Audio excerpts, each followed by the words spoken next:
Movie का start एक घर से होता है जहां एक आदमी जिसका नाम फैराडे है शेव कर रहा होता है। फैराडे एक डॉक्टर है।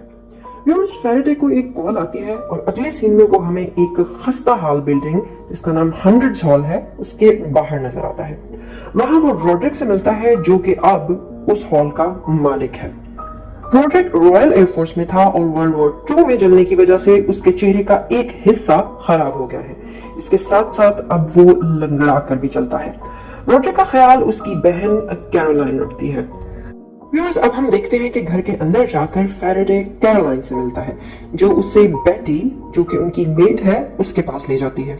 और बेटी से मिलकर फैराडे को पता चलता है कि बेटी बीमार नहीं है बल्कि झूठ बोल रही है ताकि वो लोग उससे वापस घर भेज दें।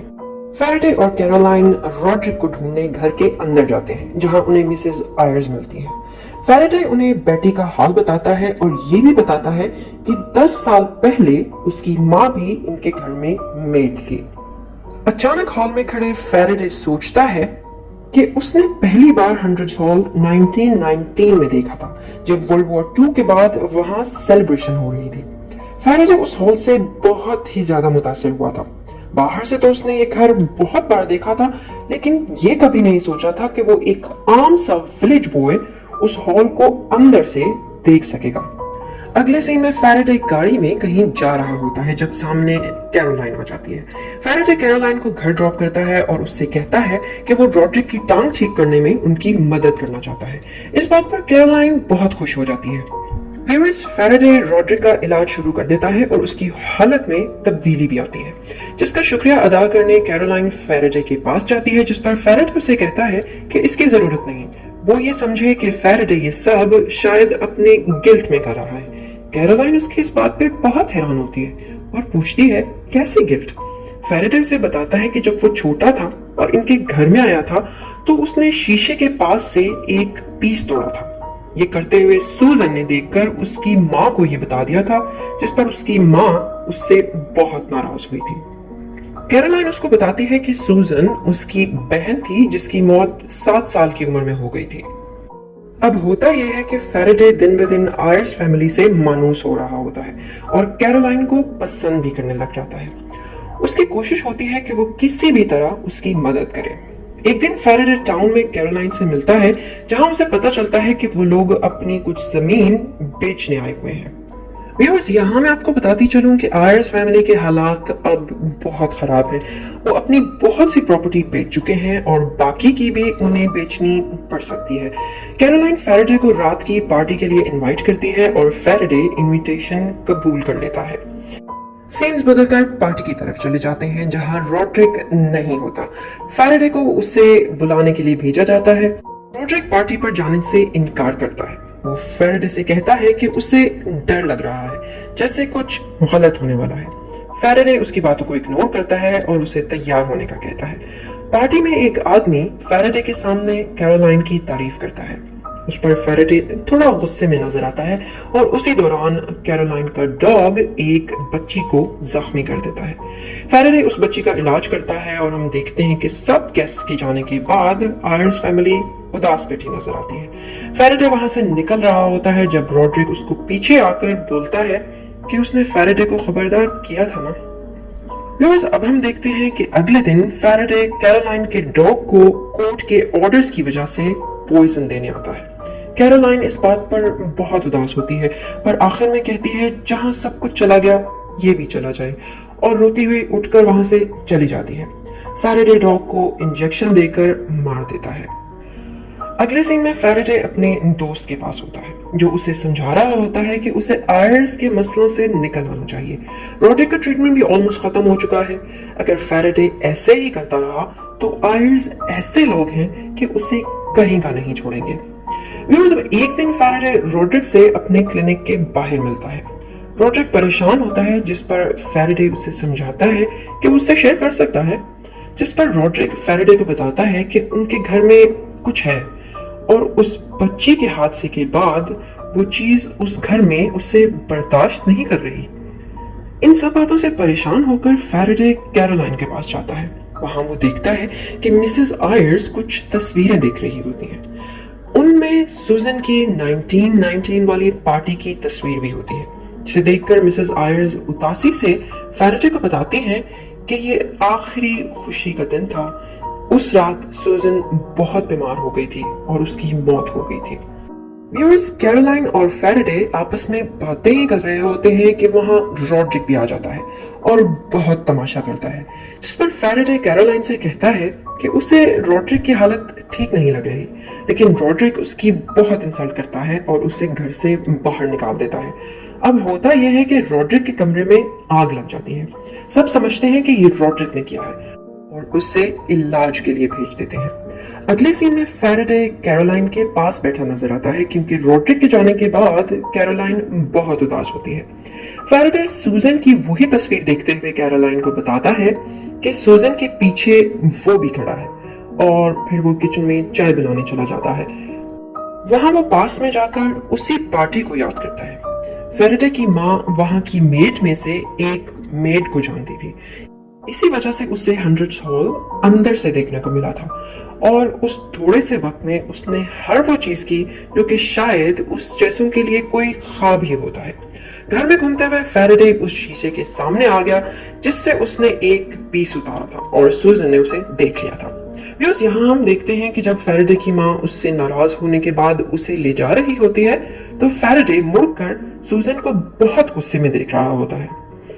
व्यूअर्स, अब हमें पता चलता है कि फैराडे को लंदन से जॉब की ऑफर होती है, जिसे वो रिजेक्ट कर देता है। जब वो कुछ काम करके टाउन में वापस आता है तो उसे पता चलता है कि मिसेस आयर्स की तबीयत ठीक नहीं है और कैरोलाइन भी बहुत अकेली है।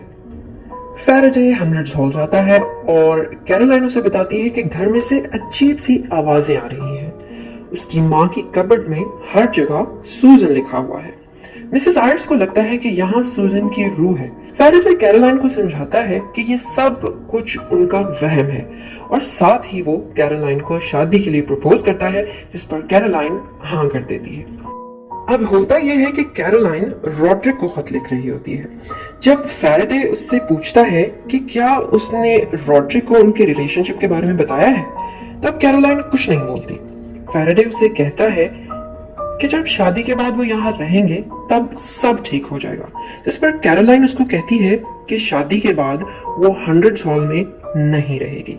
फैराडे कहता है अगर वो यहाँ से चले गए तो उसकी माँ अकेली हो जाएगी। कैरोलाइन उसको कहती है कि वो लंदन के ऑफर के बारे में सोचे। फैराडे उसे बताता है कि वो तो उस ऑफर को रिजेक्ट कर चुका है, और ये कहकर वहां से चला जाता है। कैरोलाइन और बेटी किचन में बेल्स के पास खड़े होते हैं। व्यूअर्स, यहाँ मैं आपको बताती चलूं कि किचन में बहुत सी बेल्स लगी होती हैं, जो कि घर के हर कोने से लिंक्ड होती हैं। जब भी किसी को कुछ चाहिए होता है तो वो उस जगह की बेल बजा देता है और मेड उसके पास पहुंच जाती है। अब होता यह है कि अचानक से सारी बेल्स बजने लगती हैं, लेकिन कैरोलाइन जब उन बेल्स की तारों वाली कबर्ड खोलती है तो वहां चूहे होते हैं। तभी वहां मिसेस आयर्स आती हैं और नर्सरी की बेल बजती है। मिसेस आयर्स नर्सरी में जाती हैं और अचानक दरवाजा बंद हो जाता है। मिसेस आयर्स बहुत डर जाती हैं और जोर जोर से खिड़की पर हाथ मारने लगती हैं, जिसकी वजह से वो जख्मी भी हो जाती हैं। कैरोलाइन आकर उनको वहां से निकालती है और फैराडे आकर उनको बैंडेज करता है। मिसेस आयर्स उदासी के आलम में सबको बताती है कि सूजन हमेशा से यही थी, पर अब जब वो उनसे मिलने आई तो वो डर गई। व्यूअर्स, अगले सीन में फैराडे क्लिनिक में अपने एक दोस्त से मिलता है। उसे बताता है कि कैरोलाइन भूतों पे यकीन करने लगी है। फैराडे कहता है कि ये सब सुपरनैचुरल एक्टिविटीज के पीछे ये वजह हो सकती है कि जब इंसान का कॉन्शियस माइंड सबकॉन्शियस से डिटैच हो जाता है तो वो ये हरकतें करता है। सब करके जब कॉन्शियस में वापस आता है तो उससे याद नहीं रहता कि उसने क्या किया। वहीं वो ये यकीन कर पाता है कि वो ये सब कर सकता है, इसलिए सबको ये लगता है कि वहां कोई सुपरनैचुरल चीज है। ये सब सुनकर फैराडे का दोस्त कहता है कि ये तो पोल्टरगाइस्ट थ्योरी है।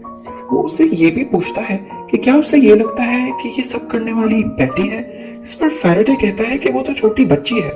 फैराडे का दोस्त उसे बताता है कि उसकी एक्सपीरियंस के मुताबिक ये काम ज्यादातर लड़कियां ही कर सकती हैं। और बच्चों की डिजायर ज्यादा इंटेंस होती है और वो ज्यादा अच्छे से ये सब कर सकते हैं। व्यूअर्स, यहाँ मैं आपको ये भी बताती चलूं कि फैराडे जब इस थ्योरी की बात कर रहा था तब वो पास में जब 100 हॉल गया था उस सीन को इमेजिन कर रहा होता है। अब सीन्स बदलकर मिसेस आयर्स और फैराडे पर आ जाते हैं।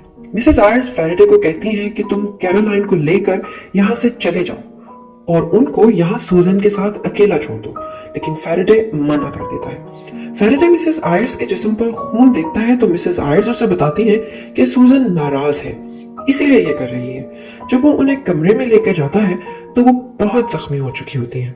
फैराडे उन्हें नींद का इंजेक्शन देके सुला देता है। फैराडे कैरोलाइन से कहता है कि वो एक साइकियाट्रिस्ट को लाना चाहता है। कैरोलाइन कहती है कि पहले रॉड्रिक और अब मिसेस आयर्स, फिर यही सब मेरे साथ होगा। वो कहती है कि उसकी मां नहीं मानेगी और गुस्से में फैराडे को मना करके वहां से चली जाती है। उस अगले सीन में मिसेस आयर्स का दरवाजा अंदर से बंद होता है और जब फैराडे दरवाजा तोड़ता है तो वो लोग मिसेस आयर्स को अंदर मरा हुआ पाते हैं। वो सूजन की तस्वीर से शीशा उतार कर अपना हाथ काट लेती है। रॉड्रिक अपनी मां के फ्यूनरल पर आकर फैराडे से कहता है कि कैरोलाइन को यहाँ से ले जाओ क्योंकि ये सब उसके साथ भी होगा। सीन्स बदलकर कैरोलाइन पर आ जाते हैं जहां फैराडे उसे कहता है कि वो अब ना तो उसे अकेला छोड़ सकता है और ना ही और इंतजार कर सकता है, इसलिए 6 हफ्ते बाद वो दोनों शादी कर लेंगे। कैरोलाइन मान जाती है। यार अगले सीन में फैराडे कैरोलाइन को शादी की रिंग दिखा रहा होता है जब कैरोलाइन उसे शादी से मना कर देती है। वो उसे बताती है कि वो उसे बहुत पसंद करती है लेकिन शादी करके खुश नहीं रह पाएगी और वो यहाँ से सब कुछ बेचकर लंदन जा रही है। फैराडे कैरोलाइन के इस फैसले से बहुत उदास होता है और अपनी गाड़ी में बैठा बहुत रोता है। रात बाहर गुजार कर अगले दिन जब वो घर आता है तो उसे पता चलता है कि कैरोलाइन की स्टेयर्स से गिरने की वजह से मौत हो गई है। सीन्स बदलकर कोर्ट में आ जाते हैं जहां कैरोलाइन की मौत का केस चल रहा होता है। बेटी जज को बताती है कि रात वो दोनों जल्दी सोने चली गई थी। कैरोलाइन खुश भी थी क्योंकि वो यहाँ से जा रही थी। फिर अचानक बेटी को कैरोलाइन 2nd फ्लोर पर नजर आती है। वो थोड़ी परेशान हुई क्योंकि वो बहुत टाइम से खाली था। कैरोलाइन चल रही थी, फिर अचानक रुकी और यू यू की आवाज आई और वो यहाँ से नीचे गिर गई। फैराडे की स्टेटमेंट पर इस केस को सुसाइड समझकर बंद कर दिया जाता है। इस मूवी के आखिरी सीन में हम देखते हैं कि 100 हॉल सुनसान पड़ा है। फैराडे उसकी कीज लिए वहां फिर रहा होता है और सोचता है कि उसने कभी नहीं सोचा था कि कभी 100 हॉल के दरवाजे उस पे खुलेंगे। आज अगर उसकी माँ जिंदा होती तो वो और पूरी दुनिया उस पर रश कर रहे होते। यहाँ राइटर ने मूवी ओपन एंडेड छोड़ दी है। उसने ये आप पर छोड़ दिया है कि असल बात क्या थी। अब या तो ये हो सकता है कि उस थ्योरी के अकॉर्डिंग फैराडे अनकॉन्शियसली ये सब कर रहा हो या फिर कॉन्शियसली, क्योंकि बचपन में पहली बार जब उसने घर देखा था तब वो इससे बहुत मुतासिर हुआ था और इसे हासिल करना चाहता था। हो सकता है उसी को हासिल करने के लिए उसने ये सब कुछ किया हो।